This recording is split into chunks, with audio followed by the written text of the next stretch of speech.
Hello and welcome to Oak Road Hatter after what has been an incredibly wet few days in Bedfordshire, but also a fantastic weekend for Luton Town. I'm joined by Jamie Castle and Adam Driscoll as usual. Jamie, how are you doing? Yeah, good. It's been really busy. I think mixed emotions over the game on the weekend. Obviously, I think overriding sense of relief and happiness that we got the win and back-to-back wins. But yeah, I know we'll go into the performance and in greater detail. I think there's a lot of things to talk about. Yeah, we've obviously got a lot to dissect, but Adam, how are you doing? I'm very good, thank you, mate. Yeah, I enjoyed the weather reference there at the beginning. All good. Yeah, nice to get 3 points. Nice to see Jamie in the flesh at a home game. I did think I was the tallest member of the team, but I think he's No, trumped me to be fair, and I'm 6'4". So yeah, I feel a little bit short now, but otherwise I'm absolutely fine. Well, thank you to everyone that's listening. And if you are having to deal with some pretty bad flooding in your area, we hope everyone is okay. Before we get on, don't forget to follow us on socials at Oak Road Hatter on Twitter or X, Facebook, and Instagram. Like, share, comment, and subscribe on YouTube. And rate us 5 stars on your audio listening platform. We really appreciate all the support. But we better get straight into things. And, well, let's talk about another win for Luton Town, the first back-to-back win since in the league since December last year. So Jamie, I'll come straight to you. How much does that mean? yeah, loads. I think Rob mentioned after the game, sort of ticked a few things off now. Obviously, one away, kept a clean sheet, one at home, came from behind. Um, So yeah, I think the performances aren't quite there still yet, but to be able to win whilst not playing amazingly, I think is super important, and I think it's what the top teams do.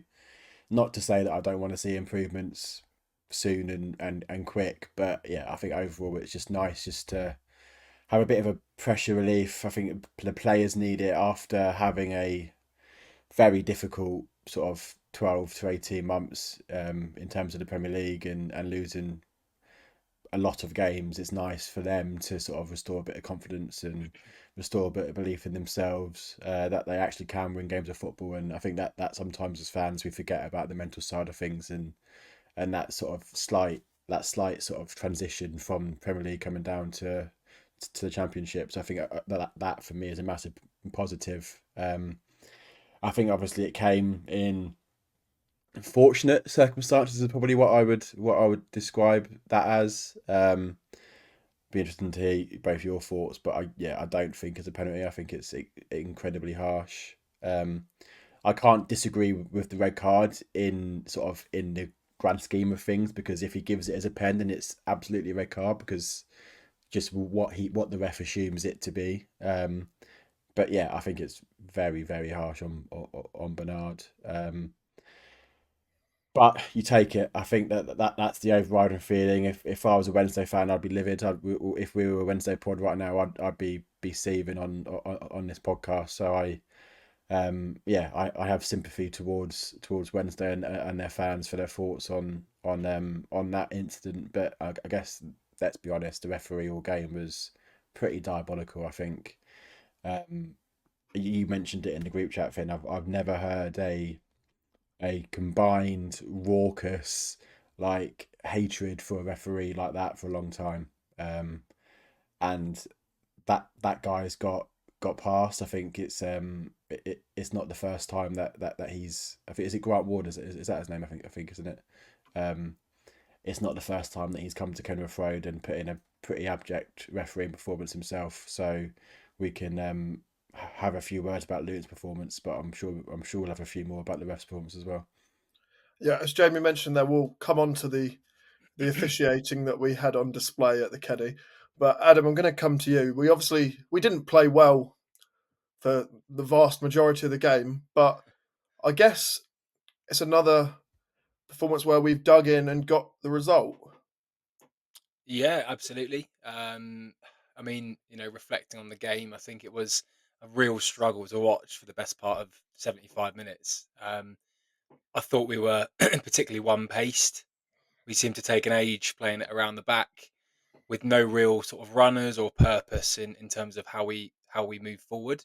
Um, Playing out the back was again difficult to watch, and we had a few noises in the Kenilworth Road end in terms of, you know, unhappiness at doing that, which ultimately at one point led to Kaminsky giving up on that and sending players up the pitch. And yeah, I mean, we weren't helped by a completely pathetic refereeing performance. I thought that might get the players going. It certainly got the crowd going, didn't it? But it didn't seem to give anything to the players.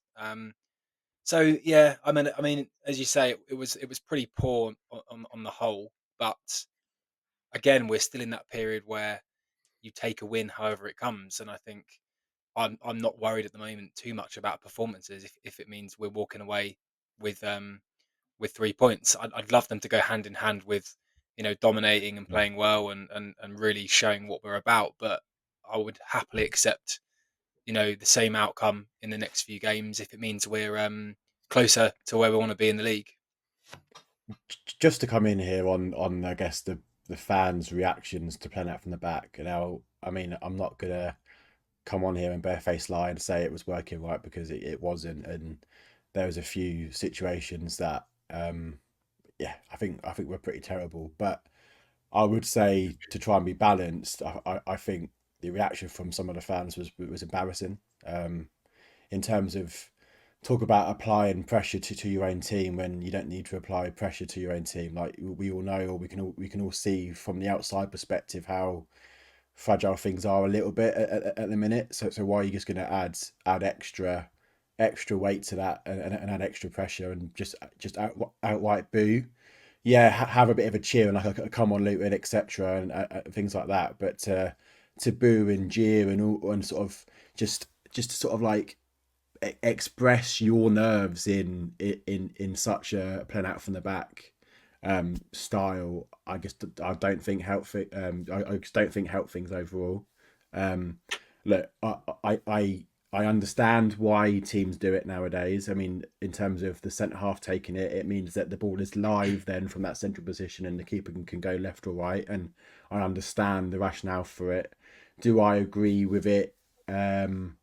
Yes and no. I think you have to have the right players. I don't think Mengi and McGuinness as one are probably the best at the halves for it. I don't think they're the best on the ball. So that's probably why I'm leaning slightly towards don't do it. But I'm not going to sit there and boo or jeer or have a pretty embarrassing reaction to players giving something a go. That, okay, it isn't a very Luton thing. I've been watching Luton for almost 25 years now, and I haven't seen a Luton team successfully for a long period of time, except maybe that League One year with Nathan, play out from the back like that. So yeah, I don't agree with it, but I just think equally don't be embarrassing in terms of a fan's reaction to a group of players trying to try something a bit different. Yeah, I mean, just to add to that, I don't understand the people's reaction of booing. I mean, if you want to express yourself, then find the words. And what, a few weeks ago we had the situation of full time with booing, and I don't like it. Then you've either got to find the words to say what you want to say, or just keep quiet. I mean, not making a noise is just ridiculous. But on the playing out the back, I was frustrated watching it, and I absolutely agree. I think we have centre halves that can do it in Burke, someone like that, and maybe Bell, because I think they're better ball playing defenders. But I absolutely agree on asking Mengi and McGuinness to do it when clearly their strength is the physical battle and not ball at feet. The frustration for me comes in, who you're asking to do it, Mm. and the repeatedness of keep doing it as well. Clearly Yeah. when we're putting ourselves under pressure, there has to come a time where you go, right, okay, for the next two or three times, we're going to play into Adebayo and try and win the second balls in that second half. So yeah, I mean it is frustrating, but yeah, I absolutely agree. Let's not have a ridiculous amount of booing for that reason. I think it was quite clear it wasn't working. It's not really worked for a number of a number of weeks now. The booing was it really just sort of came out of nowhere, really, because it Mm. started off quite a loud murmur of discontent from the Kenilworth Road end, and a lot of people were like quite audibly annoyed, but no one was booing at that point. From the first couple, there was just sort of your typical mumbling under your breath and stuff. And I think it all just sort of came together at one point because we were seeing the ball start at McGuinness, get played to Kaminsky, play it back to Mengi, back to Kaminsky, and then just ended up punting it long. So Yeah. I think it was just quite a lot of frustration because we had the option to go long just straight off that, and we weren't, and then we were just punting it long anyway because we didn't really have the options, or we did have the options because there was times where Burke and Walters were free on that right side, but McGuinness and Kaminsky just weren't able to find them with that pass, so they were just sending it long. And I think it was just a lot of frustration. But yeah, I agree. I don't know if the reaction was quite necessary, but Yeah. I guess it worked in a way. I don't know if you guys saw it, but from where I was sat, I saw McGuinness turn around to Kaminsky when they were going to go short, and he said, "No, go long." Yeah. It was Yeah. McGuinness Yeah, that no, I made saw that that. call. Yeah. So I mean, that says a lot about McGuinness's leadership for one thing, which is what a few Cardiff fans mentioned that he did really have in a lot of quality leadership skills. But it says another thing that we've very rarely seen sort of the players react to the crowd like that. And I guess it says a lot that they were trying to sort of calm things down, which obviously I think the ref actually probably helped the players by turning what was already a frustrated crowd onto him quite severely when, particularly after that Chong incident, which if you've not seen the a game day unmasked, they've really got that on shot perfectly. And the noise that I remembered it in the ground, and I said you mentioned earlier that the noise that erupted there was one of the loudest noises I've actually heard at Kenilworth Road. Not just at a referee, just generally. Like it was like an explosion. But even on the audio, listening to that video, it's so loud. But I think that absolutely helped the players, and I think that took the pressure off of them. But we need to move on from that playing out the back because we did abandon it when after the ref took all the heat. Things did start to pick up a little bit at the end of the first half, and we created a couple of chances. It looked like to you, Jamie, that we were sort of improving? The first half, no. Personally, I think Eli wasn't having much joy. Not for the first time this season, albeit I do have a bit of sympathy. I think he's not being helped at all by referees this season. I think I don't know what it is. Whether it's previously it was it's Adebayo, the Championship striker that has come from lower leagues, and therefore they were giving him a bit of a protection. But now he's actually Adebayo, the ex Premier League striker that's come down and scored almost sort of 10 or so goals. I don't know whether there's a bit of a subconscious change in the referees' minds in terms of the amount of protection that they're going to give to a striker. I don't know. That's just me hypothesizing a little bit, but yeah, he's not had the best of times up there. He's been manhandled a few times. But then what I would say is if that's happening, then maybe we should think about either a change of setup and help him by putting someone off of him or playing a different personnel, and that's Carlton Morris. So I think is probably better at that, despite his sort of shorter frame, but obviously a lot wider frame. So I think first 60 minutes was pretty dire. I think throughout the whole game we only created I think 0.25, 0.3 open play XG, and that's basically despite us creating over 2 XG for the game. The majority of that was from either corners or the Carlton penalty, or free kicks, but even those didn't look too great. Which again is a positive because we've spoken about how sometimes blunt we can be from set pieces, and actually we are seeming to be a bit improved from both first and second phases from set pieces. But yeah, I think simply put, we didn't create enough at home to, albeit a decent championship team, but a sort of a second year championship team. I just don't think we played well enough, and I think we should be creating more in those situations. And that I guess that leans on what I said earlier. I think performances need to improve because if that's at home to a Watford, for example, in a few weeks, or away to a Sheffield United, then yeah, I don't think we're going to get much joy. So yeah, obviously positive with the win, but need to do better. Aside from Well, Kaminsky made a fantastic save to keep out Windass. I'm not even sure how he got to it because was it a knee he got to it or something? Just to, Yeah, sort of right ankle or something. Yeah. but that was a fantastic save. And then the centre backs generally played well. From everyone else forward in that first half, particularly, it was a really just a poor all round performance. Alfie was making absolutely no impact in the game compared to what we saw last weekend at Millwall and even before that at Preston. Um, Walters struggled to even get into the game down the right as much as he tried to push forward. He just wasn't in the game at all. Walsh, the game didn't suit him whatsoever. I think it was a game for someone who's going to pick up the ball and drive more than it was someone who's looking for the pass because we weren't keeping the ball for long enough for him to do anything. The only one in midfield who I felt was actually doing fairly well was Nakamba.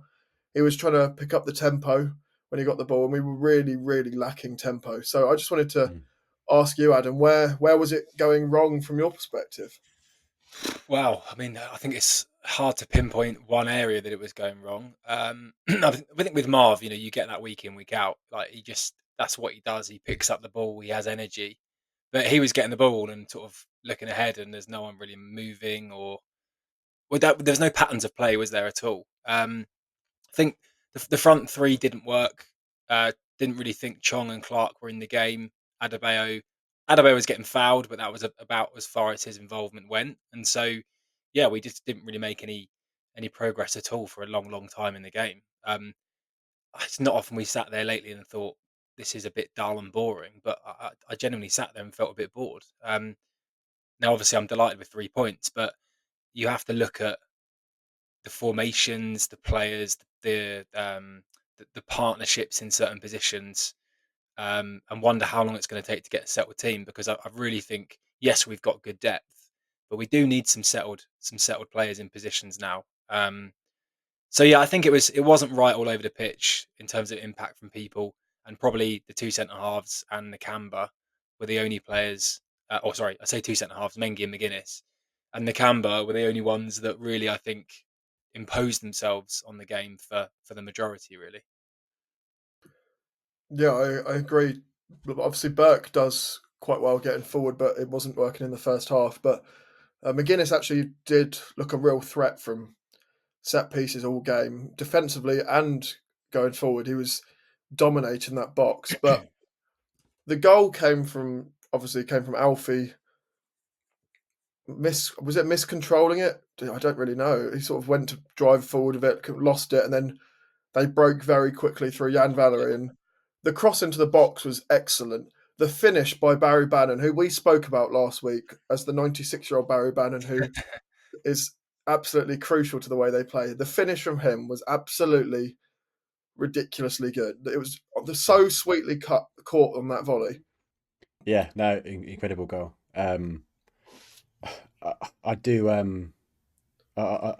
do think it's frustrating in terms of how it got to there, as you said, in terms of Doughty. I think he was just like dribbling up that left wing, and I don't know if it was miscontrol or took it too far, or it just seemed to just rebound off Valerie into space. But yeah, completely agree. Valerie again found acres of space because Doughty was out of position, crossed it into Bannon, who again don't know how he had that much space. I think there's a few forward runners that might have dragged a couple of centre halves out, but to have so much space in our area, um, that certainly helps him sort of find that finish. I think if he's under more pressure, then I'd like to see him try that again. But yeah, I don't think you can take too much away from the finish. Great finish, sort of great scenes for them in the away end, but really really frustrating from our perspective, and certainly shouldn't allow them to get there in the first place.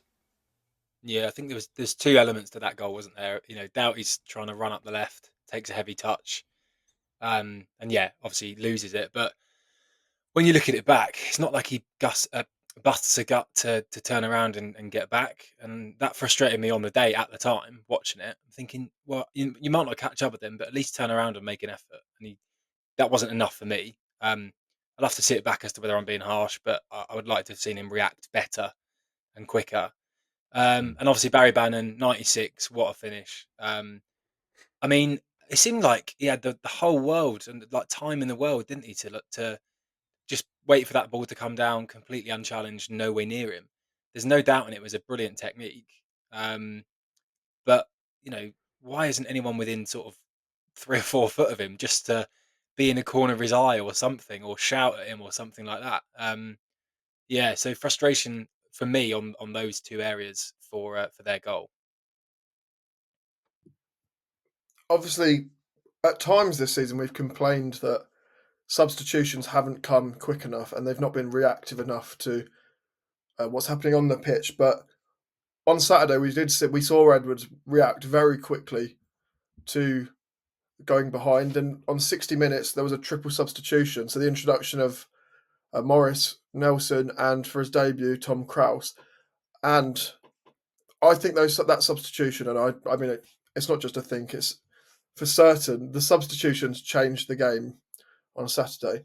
Chong had not got into the game at all. He was basically invisible for the whole first half and was offering nothing going forward. So we completely changed formation. Actually, we went to a 4-4-2, Yeah. which I'm sure you were very pleased about, Jamie. But it was effective. It worked. Yeah, it did work. I think I'm pro back four. I'm unsure on a 4-4-2, but I guess a 4-4-2 can be various things off the ball. I think Nelson was sort of on the right, and off the ball was sort of filling in as sort of that right wing back. But I definitely think the back four worked, and maybe at some point we react and do that from minute 0 rather than minute 61 or down. But I think overall good reaction from Rob. He switched it up. He brought on Nelson, not Moses, based on the announcements confusion. Which is, yeah, I think that got a few laughs from the crowd again. I think you were saying about the murmurs for the player from the back. There's a few murmurs in the crowd being like, "Is that Nelson or is that Moses?" I was like, "No, It definitely wasn't Victor Moses. They're a bit it different. definitely I wasn't think the Moses." confusion. Yeah, Moses Yeah. stood up on the bench as they were getting ready, so I don't know if that was what the confusion came from. But everyone around me was. There was people behind me going, "Oh, Moses is on. I can't see him." But Yeah. you mentioned Nelson coming on, but yeah. Yeah, no, I think great change. I already I think I've only seen 40 minutes of him, but I've got a lot of words for Tom Krause. He's quickly going to become a fan's favourite. I think they said it on 3CR after the game, and I completely agree. Just he comes on, and 5 minutes later he wins the corner and just goes, "Come on!" And from that moment you think, he loves this. He absolutely loves it. So he's going to be a big player for us, and I hope that there's some way to get him permanently, because I don't want to fall in love with a lone player again, because it'll be distraught if come the end of the season he carries on this path and then goes back to Mainz. But good changes from Rob. Morris obviously changed the game. Nice to see Morris and Eli together. And then I like Moses coming on as well. I think Moses in his what was it 20 odd minute spell did more than Chong and Clark combined, in terms of that driving and creating chances from out wide. So very interesting selection ahead in terms of the next game at Plymouth. I think all four of those players can stake a claim, and I think Nelson should be in that sort of close to that team for sure. I mean, I like Jordan Clark, but I just don't think he's as forward-footed enough to be in that sort of attacking free position. I think Chong for me was just an off game. I think we've seen enough from him this season that he absolutely can be a top player for this level. But I just don't think Clark's the right man to sort of go alongside Chong plus a striker. And I definitely think Nelson or Moses has to start on that right side. I think they could add so much more. Yeah, we'll come on to the team we'd like to see play and the team we think is going to play in our next game after a break shortly. But before we go on to that, I mentioned it earlier on, we needed to touch on the controversy and the officiating. So we're going to do that. And Adam, I'm going to come straight to you on that.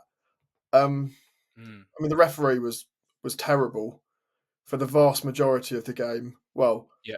was terrible for all of the game. The first half was just horrendous for us. And I don't know if you saw it, but there was a couple of Sheffield Wednesday fans on Twitter saying it was one of their favourite officiating performances of the season. So if you haven't seen it, I'm sure it won't take you long to find if you're listening and would like to see that. because he did quite quickly respond to himself after the game as well. But what did you make of that overall officiating performance?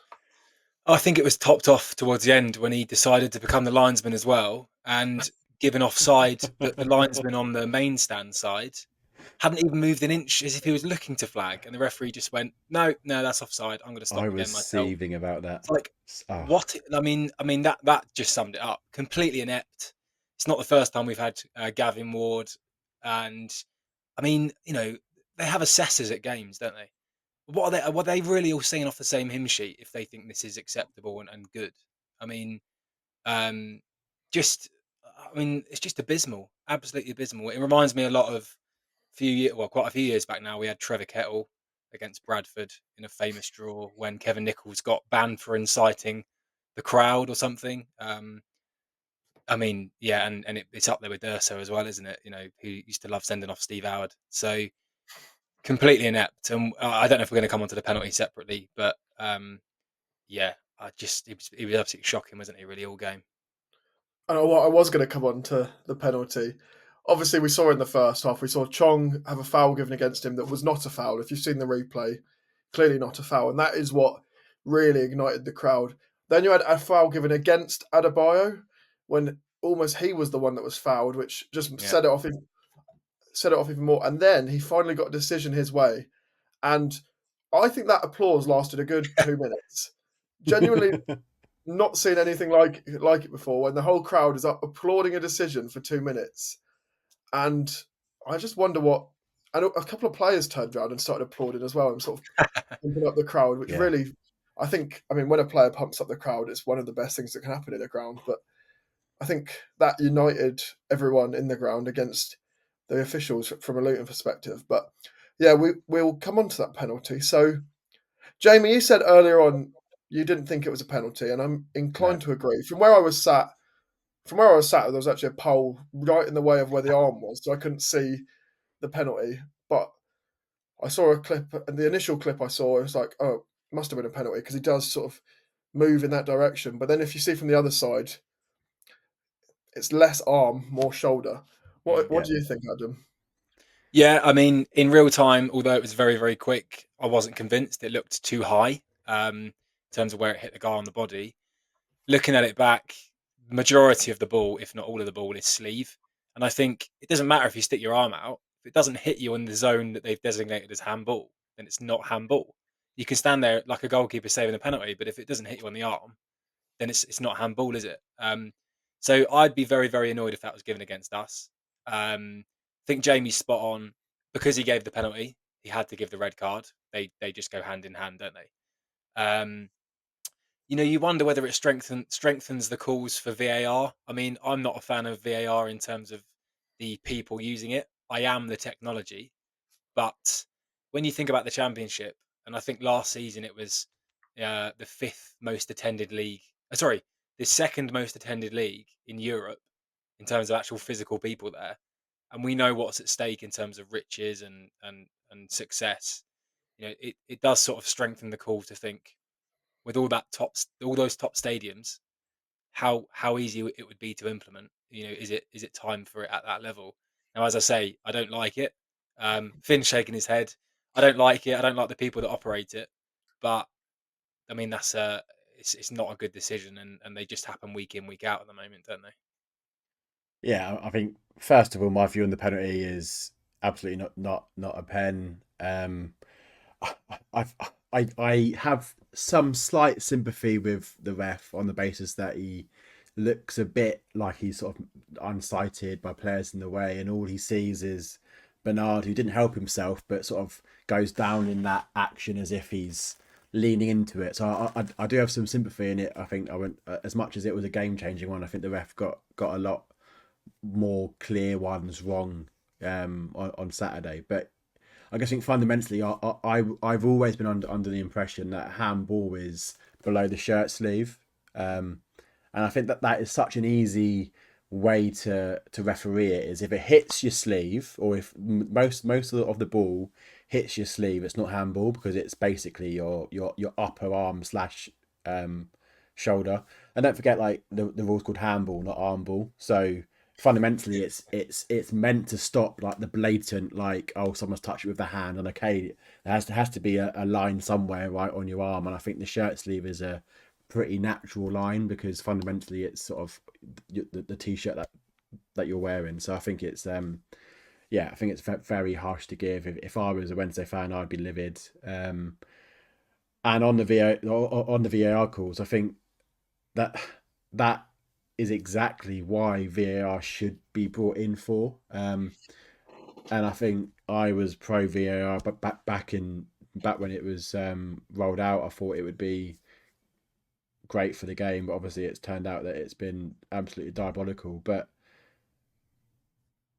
if it was brought in for only the absolute game-changing calls, and that on Saturday and being one of them, and it seems really weird to be a fan that's benefited from that call and still suggesting that maybe it should be good for that situation, because that is a game changing. I think if that doesn't happen, we certainly don't win the game. We may have got a point, but there's absolutely no way we walk away from that game on Saturday with 3 points if the penalty doesn't happen and they've got 11 men on the pitch. So there is that sympathy there, and if VAR was used just for those calls, not the ones where, oh, he's just clipped his toe and it's just like, oh, he's got some of the ball, and they just try and over ref the game. And I think it summarises refereeing in football right now, and that's even at this level where there's no VAR. They just try to make it about themselves and try and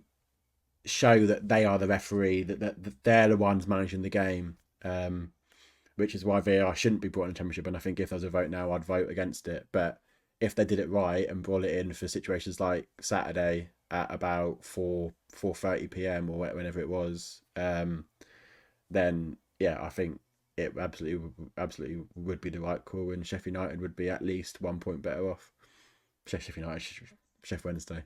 Well, if there are any Wednesday fans listening, Jamie will not have made some friends there.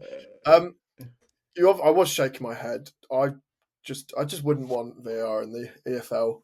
I think the EFL is more for the football purist, if you ask me, and I say that having experienced the Premier League as a match going fan. I think the thing that the EFL has, when there are referee mistakes, everyone knows it's a mistake.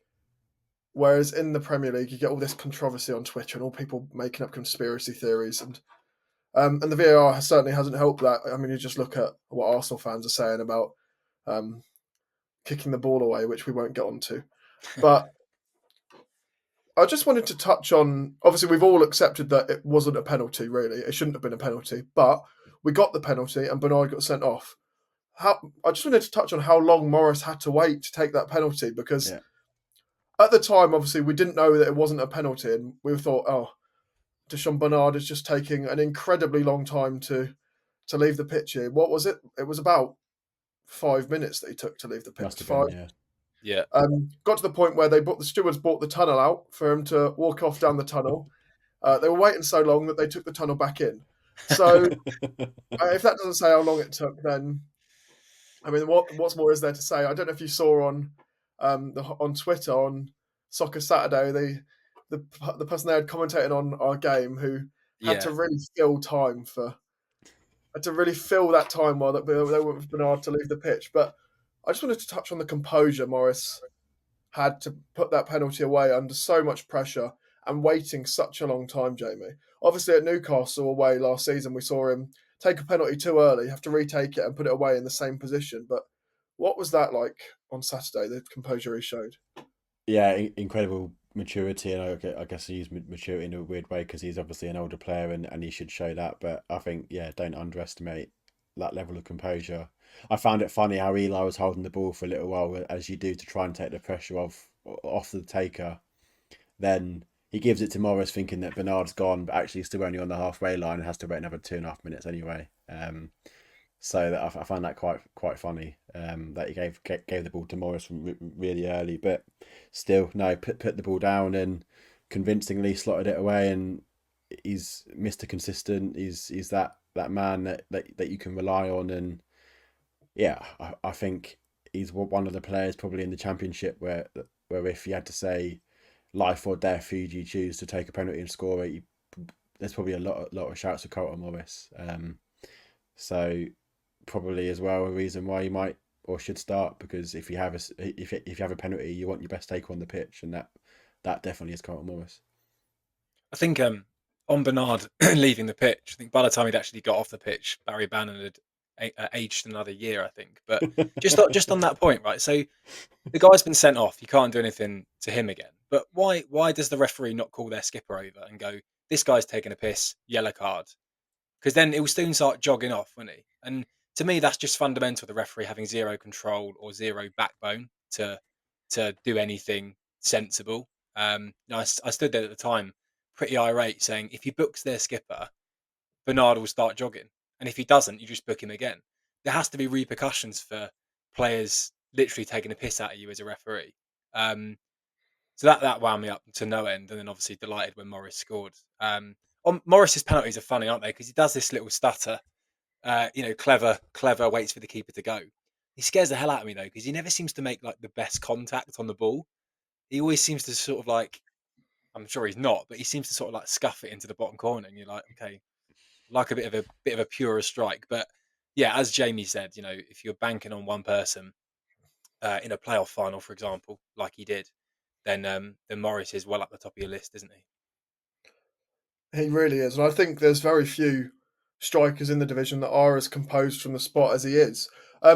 Just before we go to that break, I wanted to touch on the winning goal, which obviously had a lot to do with the other subs that had come on. So, particularly Victor Moses, who played the initial ball into Alfie after really stretching them down that right side.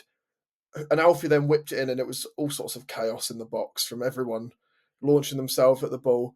But eventually it did fall to Morris again.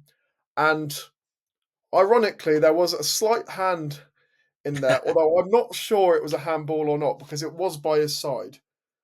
I just wanted to get your thoughts. Jamie, I'll come to you first. I just want to get your thought whether you thought it was a handball.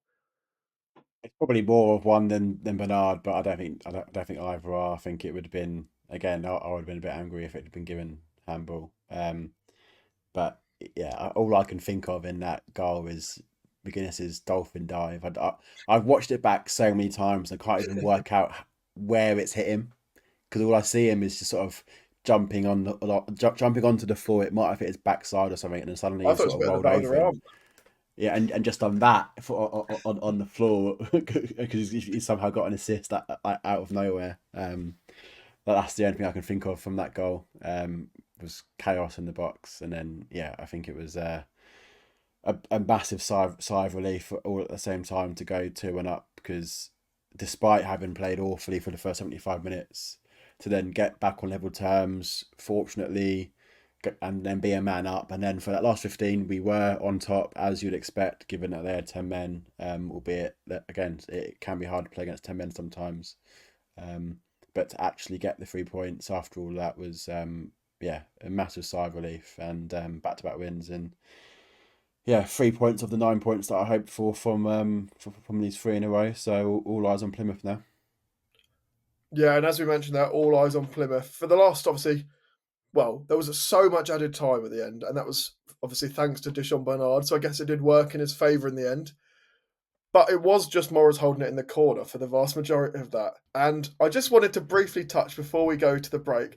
Behind me during that period, there was a small child stood up on top of their seat, screaming, "Hold it in the corner! Hold it in the corner!" And everyone around us were like pumping this kid up to get them That screaming was even more. that was John Piper. It wasn't a kid. I'm sure John was saying similar things where he sits. But no, I just wanted to sort of praise that kid for their excellent game management. But we are going to go to a break now. When we get back after the break, we'll be looking ahead to the trip to Plymouth.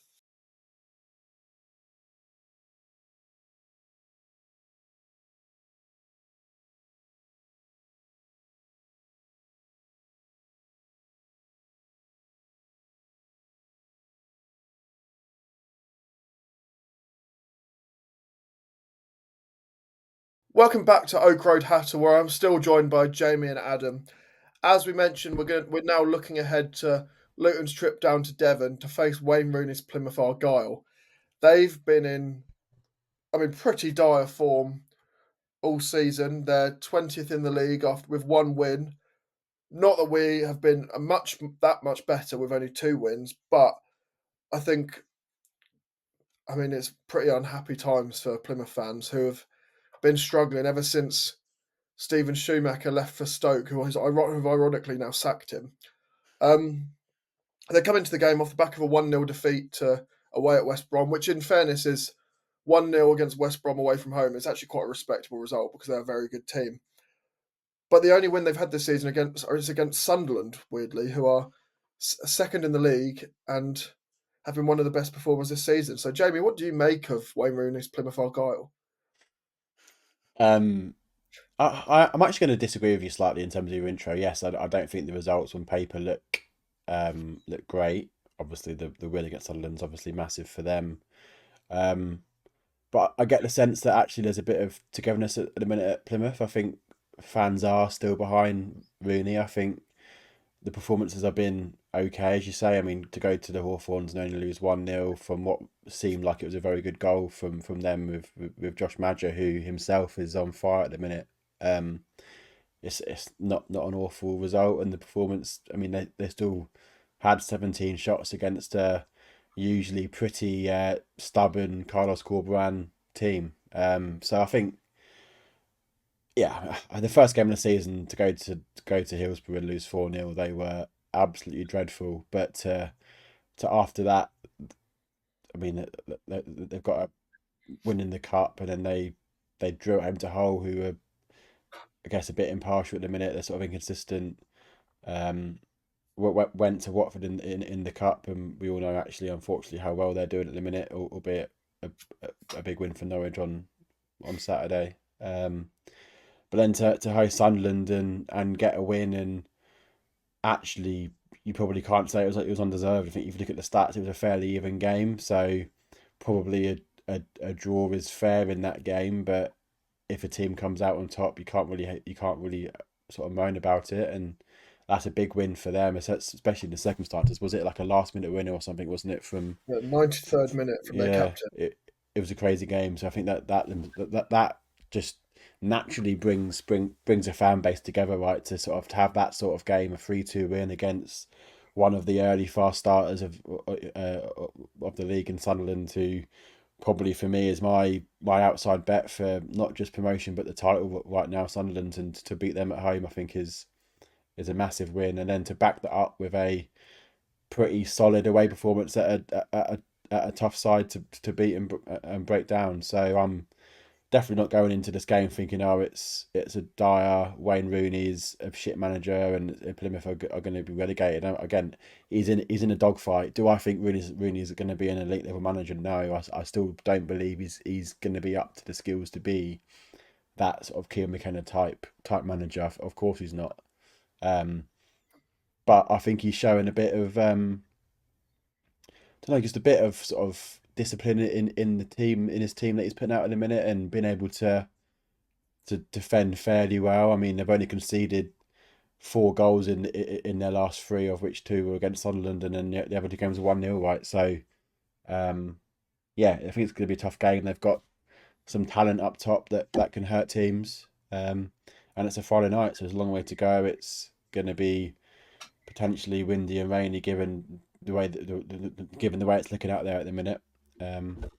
So yeah, it would be a big win to go there and get 3 points if we can. Adam, do you think a lot of fans from the outside write them off already, pretty early because of what happened with Rooney at Birmingham City? Yeah, probably. I think they've taken a risk in bringing Rooney in, given the bad publicity that he had at other clubs. But they've also given him an opportunity, I think, as well. You know, I think he's done all right. I agree with Jamie. I think they've been okay.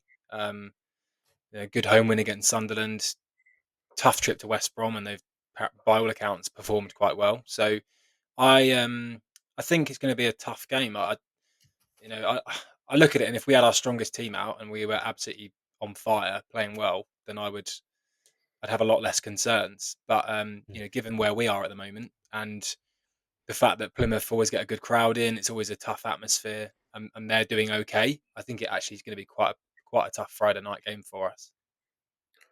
Yeah, it is it's a very long way to go for anyone in the whole division, and I think that's one thing that no one can knock Plymouth for. Their fans travel just ridiculous lengths of the country for every single away game, and they travel in numbers.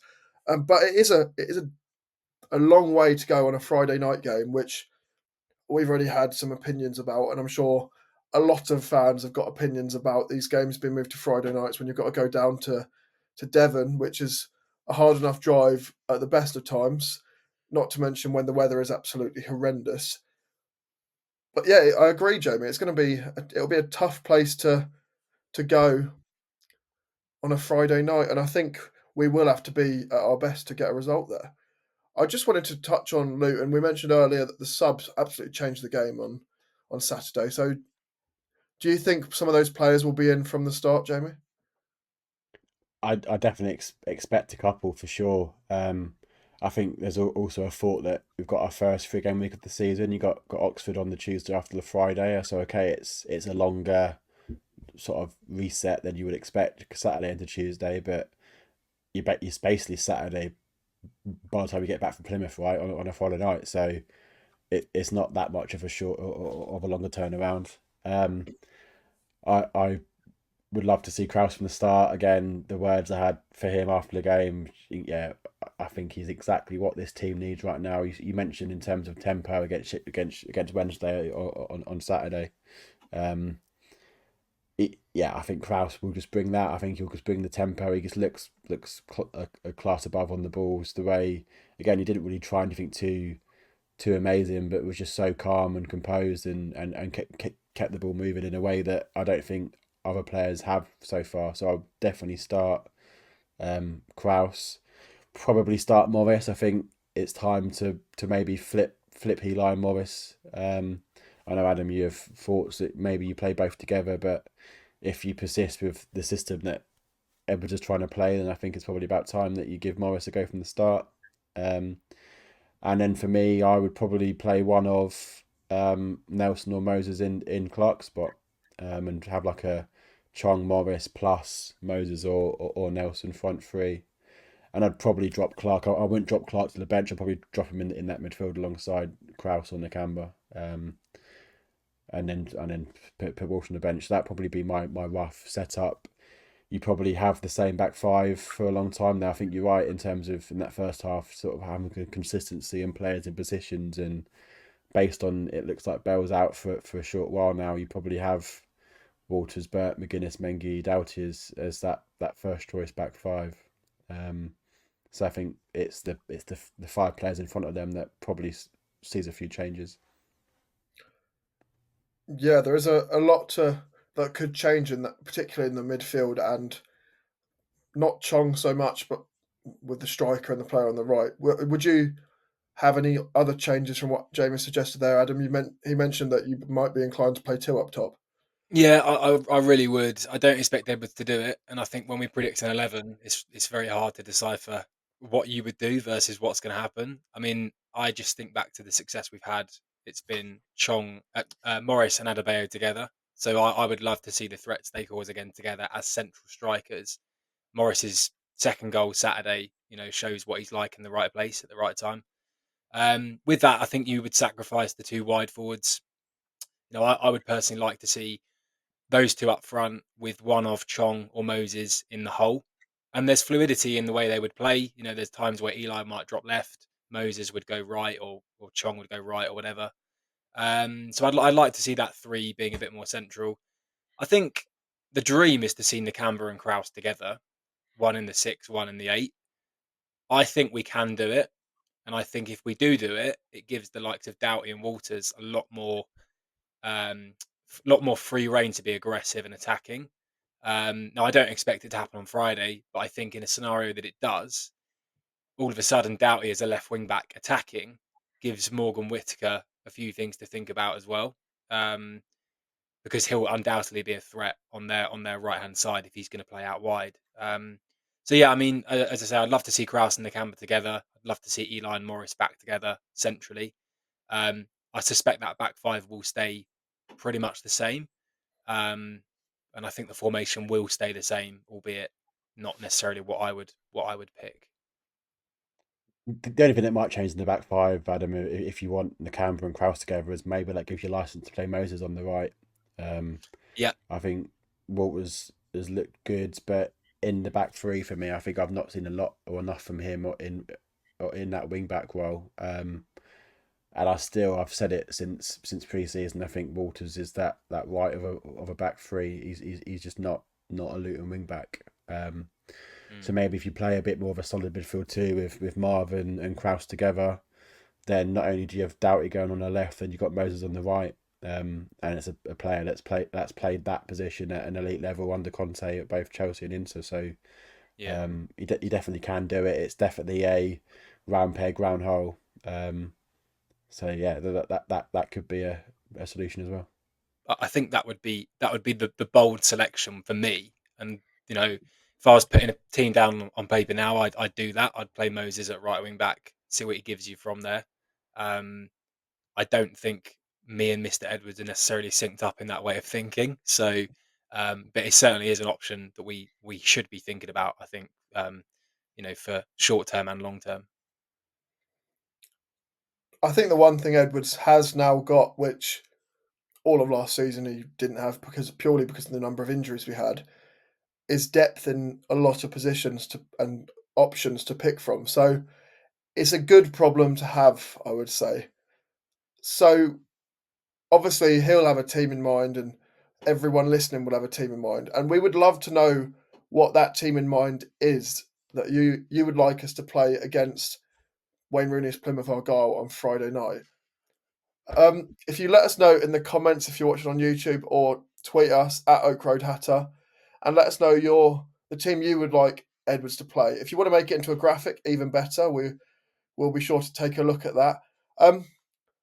Just before we finish, I want to get some score predictions, and I don't know how well anyone's doing at the moment in terms of the record. The only good thing is at least we all got the right result on, in terms of we all went for a win on Saturday, and not so much the scoreline. But Adam, I'm going to come to you first. Yeah. As I said earlier on, I think it's going to be. I don't think it's going to be an easy game for us. Think about the performances we're putting in, even in the two wins. Friday night on telly, Plymouth, I think I've started all right. So I'm going to go for a 2-2 draw.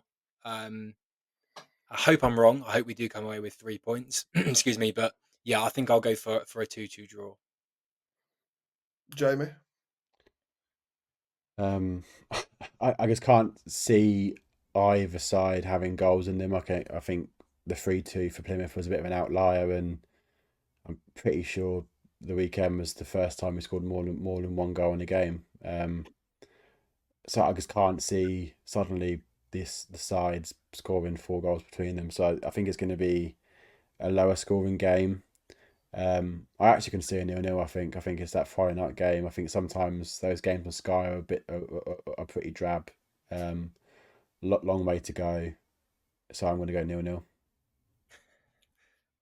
I'm also joining you on that draw, but I'm not sure if it's more hopeful than anything else. But I'm actually going to say 1-1 because I just really don't want to see a 0-0. I just like to see a goal. So I've gone for 1-1. I think Whittaker will be the key man for them, and I think he will probably score. And for those 100 or so, if there's any more than 100 going down to Plymouth, then you need to get your heads tested on a Friday night. But kudos to you guys, whoever's going down on a Friday night. Yeah, absolutely. Hopefully it's not if 0-0. if it is a 0-0 draw, then I do sincerely apologise that I've basically just ruined your weekend before it's even started. So sorry. No, as Jamie mentioned there, huge respect to anyone who is going down on Friday night. For those of you that have managed to get that one off work or something, yeah, I would be envious if it wasn't driving all the way down to Devon on a Friday night. But if you are going, please let us know as well, and we'd love to see your photos from the game. We love seeing photos on Twitter from when people have gone to those away games, particularly the ones that we can't make it to. That's all from us for today, but from myself, from Jamie, and from Adam, thank you for listening, and come on, you Hatters.